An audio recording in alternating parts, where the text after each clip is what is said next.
एक युवक अभिनव अपनी मां की अचानक हुई मौत के बाद अपने पैतृक गांव बैरागढ़ लौटता है। गांव के बाहर स्थित शमशान को लेकर अजीब मान्यताएं हैं। रात में वहां कोई नहीं जाता और कहा जाता है कि शमशान के पास एक कंपी शाचनी रहती है जो अधजली चिताओं और टूटी आत्माओं से जुड़ी है। मां ने मरने से पहले अभिनव को शमशान से दूर रहने की चेतावनी दी थी, लेकिन कारण नहीं बताया। गांव पहुंचने पर अभिनव महसूस करता है कि लोग उससे कतराते हैं और शमशान का नाम सुनते ही चुप हो जाते हैं। रात में उसे एक रहस्यमयी स्त्री की आवाज़ सुनाई देती है जो उसका नाम लेकर बुलाती है और उसकी मां का जिक्र करती है।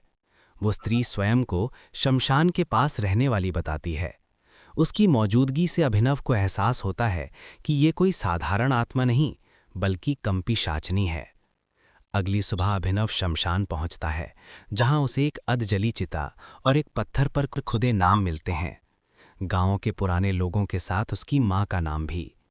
तभी उसे पता चलता है कि कंपी शाचनी पहले अपने शिकार का विश्वास जीतती है, मां, प्रेमिका या रक्षक बनकर, और फिर उनकी आत्मा को शमशान से बांध देती है।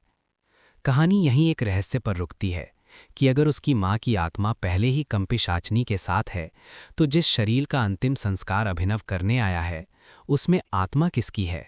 अभिनव इस रहस्य से टूट चुका है कि उसकी मां की आत्मा शमशान से बंध चुकी है।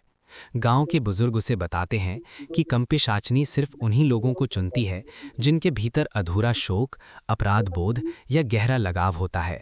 वो पहले अपनों का रूप लेती है ताकि पीड़ित उसे असली समझ ले। अभिनव को मां की पुरानी डायरी मिलती है जिसमें शमशान, अधजली चिताएं और एक अधूरी पूजा का जिक्र है।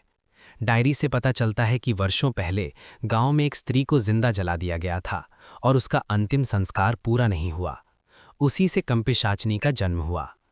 जैसे जैसे अभिनव सच्चाई के करीब पहुंचता है, उसे महसूस होता है कि कंपी शाचनी उसे भी अपनी ओर खींच रही है। वो मां की आवाज में उससे बात करती है और उसे अपराध बोध दिलाती है कि उसने मां को अकेला छोड़ दिया था। गांव में कुछ और लोगों की अचानक मौतें होने लगती हैं जिनका रिश्ता शमशान से जुड़ा होता है। अभिनव समझ जाता है कि उसकी मां की आत्मा तभी मुक्त हो सकती है जब कंपी शाचनी की अधूरी चिता और अधूरी पूजा पूरी की जाए। लेकिन इसके लिए किसी जीवित इंसान को शमशान की आग के बीच बैठना होगा।